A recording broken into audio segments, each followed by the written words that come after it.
اور اگر کبھی نہ دینا تمہیں مولا کوئی چیز تو لوگوں شکوہ نہ کرنا، تو نے ہمیں دی کیوں نہیں، ہو سکتا ہے تجھے مالداری دیتا تو گمراہ کر دیتی۔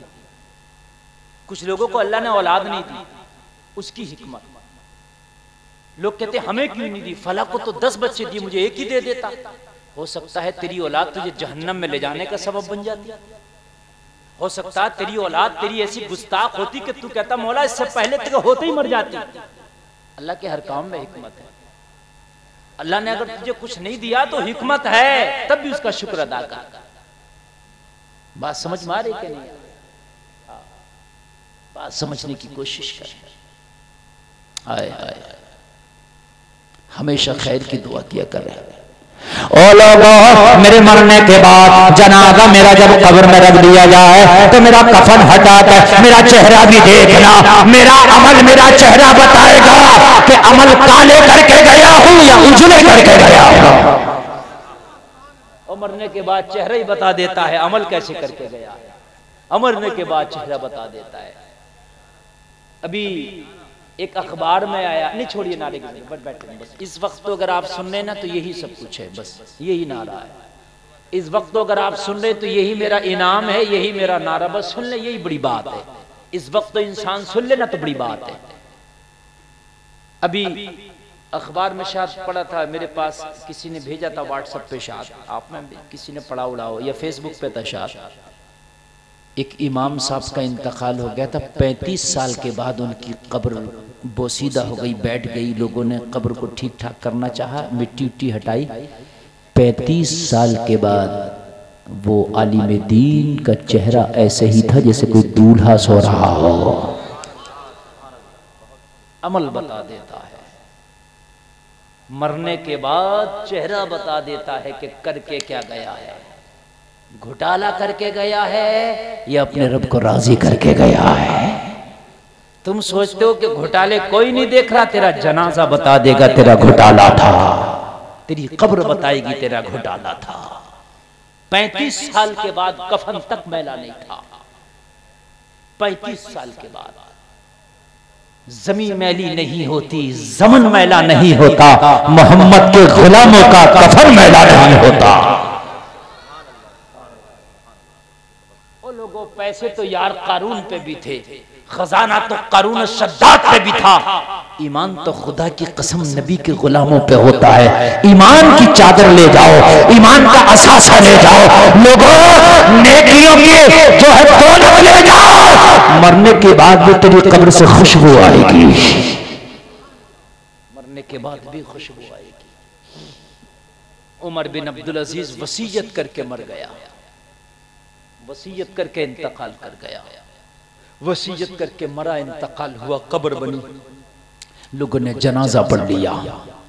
جنازہ پڑھنے کے بعد لوگ قبر میں جنازے کو رکھنا چاہتے تھے کہ بہت تیز کا طوفان آ گیا، بہت تیز کی آندھی اور طوفان آیا، کسی کو پاس کی خبر نہ رہی، اپنے اور بیگانے کی خبر نہیں، طوفان آیا، بہت تیز کی آندھی آئی۔ وہ لوگوں ذرا توجہ کرنا، اسی طوفان میں اپنی بھی خبر نہ رہی، آس پاس کی خبر نہ رہی، پڑوسیوں کی خبر نہ رہی، کافی دیر تک یہ تیز تیز ہوائیں رہی، کافی دیر تک یہ طوفان رہا، کافی دیر تک یہ آندھی رہی۔ وہ لوگوں ذرا توجہ کرنا، کافی دیر کے بعد جب طوفان شانت ہوا، یہ ہوا شانت ہوئی، لوگوں ذرا غور کرو، بڑا تیز کا غبار تھا، لوگوں کی آنکھیں بند ہو گئی تھی، کافی دیر کے بعد اپنی آنکھوں کو مسلنے کی کوشش کی، آنکھوں کو مسل کے لوگ اپنے حال پر آئے، دیکھا جنازہ کدھر ہے جس کو کہ ہم نے قبر میں رکھنا تھا۔ ان لوگوں ذرا غور کرو، عمر بن عبدالعزیز کا جنازہ ابھی چارپائی پہ رکھا تھا، ابھی اسی میت کی مسحری پہ رکھا تھا، ابھی قبر کے حوالے نہیں کیا تھا،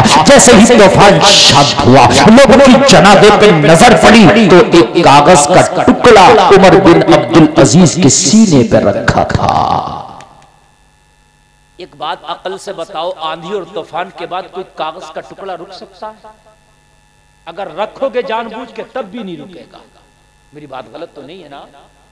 کمزور درختوں کے پتے نہ رک سکتے، وہ بھی چلے جاتے ہیں، کمزور پھل جو ہوتے ہیں درختوں کے وہ بھی آندھی اور طوفان میں گر جاتے ہیں، تو میرے بھائی کاغذ کا پرزہ کیا رکے گا؟ لوگ سمجھ گئے یہ رکا نہیں بلکہ اسے روکا گیا ہے۔ بولو ذرا، بولو ذرا، بولو ذرا سبحان اللہ۔ یہ رکا نہیں ہے بلکہ اس کو روکا گیا ہے۔ اللہ اللہ۔ اب سارے لوگوں نے دیکھا کہ کاغذ کا پرزہ ہے، اس میں لکھا کیا ہے؟ کاغذ کے پرزے کو اٹھا لیا گیا، اٹھانے کے بعد کاغذ کے پرزے کو کھولا گیا، اس پہ ایک لائن لکھی تھی، او عمر بن عبدالعزیز ہم نے تمہاری بخشش کر دی ہے۔ مرنے سے پہلے اللہ نے دکھا دیا کہ ہم نے اس کی بخشش کر دی ہے۔ حرام کا زیادہ کمانے سے حلال کے تھوڑے سے چند لقمے کافی ہیں، اس لیے کہ کسی کے کفن میں جیب نہیں ہوتی۔ آج تک کسی کے کفن میں جیب نہیں۔ سکندر اعظم جو دنیا کا سب سے بڑا بادشاہ ہوا، اس نے کہا تھا میرے مرنے کے بعد میرے دونوں ہاتھ کفن سے باہر نکال کے مجھے کفن دینا۔ کیا کہا تھا؟ میرے دونوں ہاتھ کفن سے باہر نکال دینا اور کفن پھر دینا، اور میرے ہاتھ کفن سے باہر رہیں، اسی حال میں مجھے دفن کر دینا۔ لوگوں نے پوچھا او سکندر اعظم یہ بات تو ہم سے کیوں کہہ رہا ہے؟ ہم نے تو آج تک کسی کے ہاتھ کفن سے باہر نہیں دیکھے، تو کیوں وصیت کر کے جا رہا مرنے کے بعد میرے ہاتھ کفن سے باہر کرنا؟ سکندر اعظم نے جواب دیا تھا تاکہ دنیا والوں کو جاتے جاتے ایک سبق دے جاؤں، میں اتنا بڑا بادشاہ جو دنیا کا سب سے بڑا بادشاہ ہوا لیکن خالی ہاتھ آیا تھا، خالی ہاتھ جا رہا ہوں، سبق دے کر جانا چاہتا ہوں۔ اور میرے بھائی کسی کے کفن میں جیب نہیں ہوتی، ساری زندگی برانڈ برانڈ کرنے والوں کفن کا کوئی برانڈ نہیں ہوتا۔ اور میری بہنوں میرے بھائیوں ساری زندگی فیشن فیشن کرنے والوں کفن کا کوئی فیشن نہیں ہوتا۔ آج سے 1000 سال پہلے بھی وہی سادہ کفن چلا رہا تھا اور آج بھی وہی سادہ کفن چل رہا ہے۔ ایسا تو نہیں ہے نا 100 سال پہلے سادہ کفن چلتا تھا، بیل بوٹے کفن پہ چلنے لگے۔ او میرے نوجوانوں جو جانگوں پہ پھٹا ہوا تم پینٹ پہن کے فیشن کو ہوا دیتے ہو، تیرے کفن میں خدا کی قسم کوئی بھی فیشن نہیں ہوگا۔ او میری بہنوں اپنے لباس کو فیشن سے مزین کرنے والی اور باریک لباس پہن کر بازاروں میں نکلنے والی میری بہنوں، اپنے لباس کو فیشن سے مزین کرنے والے میرے نوجوان بھائیوں، تمہارے کفن میں کوئی فیشن نہیں ہے، سادہ کفن ہوگا۔ جب تیرا آخری لباس سادہ ہوگا تو زندگی کے لباس کو بھی سادہ بنا دے۔ فیشن کے چکر میں ہم نے حرام کاریاں شروع کر دی، ہماری خواتین نے چست کپڑے پہننا شروع کر دیے، باریک لباس شروع کر دیے، ہمارے نوجوانوں نے بھی اٹے پھٹے کیسے کیسے کپڑے شروع کر دیے۔ اور میرے بھائیوں دنیا میں آیا تھا تو برہنہ آیا تھا، دنیا سے جائے گا تو ایک سادہ لباس میں جائے گا، جس کا نہ کوئی ڈیزائن ہوگا، جس کا نہ کوئی فیشن ہوگا۔ جب تیرا دل کیا کرے کہ بہت فیشن کے کپڑے مجھے پہننا ہے، میں یہ نہیں کہتا کہ اچھا لباس پہننا ناجائز ہے، پہن، مگر فیشن ایسا نہ ہو جو شریعت کے آڑے آ جائے۔ یہ جانگ پہ جو پھٹی ہوئی پینٹ ہے یہ پہننا حرام ہے، اس لیے کہ مرد کو لے کے گھٹنے سے لے کے مرد کو ناف تک کا جسم چھپانا فرض ہے، اور اگر گھٹنے سے لے کے ناف تک کوئی تیرا کپڑا پھٹا ہوا ہے، تیری جانگ دکھ رہی ہے، تو یہ دیکھنا بھی حرام ہے اور دکھانا بھی حرام ہے۔ کفن میں کوئی وہ نہیں۔ یہ چند جملے جو میں نے بولنے تھے آپ کو بول کر کے میں گیا آپ سے، بس میں یہ آخری بات بتا دوں کہ کل کا جو دن گزرا ہے، حضرت ابو بکر صدیق جو مسلمانوں کے سب سے پہلے خلیفہ تھے، جو انبیاء کے بعد سب سے بڑا مرتبہ رکھنے والی کوئی ذات ہے تو حضرت ابو بکر کی ذات ہے۔ کل ان کا تاریخ وصال تھا جو کل گزر گیا۔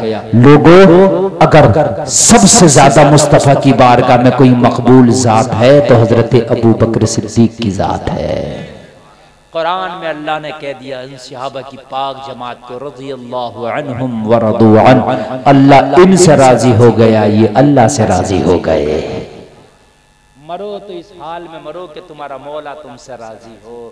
او میری بہنوں تم مرو تو اس حال میں مرو کہ تمہارا شوہر تم سے راضی ہو، اور میرے بھائیو تم مرو تو اس حال میں مرو تمہارے والدین تم سے راضی ہوں، مرو تو اس حال میں مرو تمہاری گردن پہ کسی کا قرضہ نہ ہو، مرو تو اس حال میں مرو تمہاری گردن پہ کسی کا بھی جو ہے بوجھ نہ ہو، اپنے معاملات کو صاف کر کے جاؤ، زیادہ نہ کماؤ تھوڑا کما کے جاؤ، زندگی یوں ہی گزر جائے گی۔ زندگی جہاز اڑانے والے کی بھی گزر جاتی جاتی ہے، زندگی رکشہ چلانے والے کی بھی گزر جاتی ہے، لیکن جو حرام کے لقمے کھا کے جاتا ہے مرنے کے بعد اس کی بڑی سخت گزرتی ہے۔ اللہ کی بارگاہ میں دعا ہے کہ ہمیں حلال کے لقمے کھانے کی توفیق عطا فرمائے۔ اور لوگوں، اس سے پہلے کہ تمہاری نماز جنازہ ہو، اس سے پہلے نماز پڑھنا شروع کرو۔ ایک دن وہ بھی ہوگا، اعلان ہو رہا ہوگا، یہی مسجد کا لاؤڈ اسپیکر ہوگا، یہی مؤذن اور امام اعلان کرنے والا ہوگا، اور لوگوں یہ خبر بڑے افسوس کے ساتھ سنائی جاتی ہے، فلاں نہ رہا، اس کی نماز جنازہ بعد نماز ظہر ہوگی۔ اس سے پہلے کہ یہ مسجد کا مؤذن یہ تیری نماز کا اعلان کرے، یہی مؤذن جب 5 وقت کی نماز کا اعلان کر رہا ہے اور پکار رہا حی علی الصلاۃ، آ نماز کی طرف آ، حی علی الفلاح، آ کامیابی کی طرف آ، الصلاۃ خیر من النوم، نیند سے بہتر نماز ہے، تو کل اس مؤذن کی سن کے جو جنازے کی تیاری کرتا ہے، آج اس مؤذن کی سن کے نماز کی تیاری کر دے۔ خبر دینے والا یہی ہوگا۔ فرق اتنا ہوگا کہ آج وہ 5 وقت کی نماز نہیں بلکہ تیری نماز جنازہ ہوگی۔ اللہ ہمیں کہنے سے زیادہ عمل کی توفیق عطا فرمائے۔ سارے لوگ کلمہ شریف پڑھیں، لا الہ الا اللہ محمد الرسول اللہ، اسلام زندہ باد، وما علینا الا البلاغ۔ السلام علیکم۔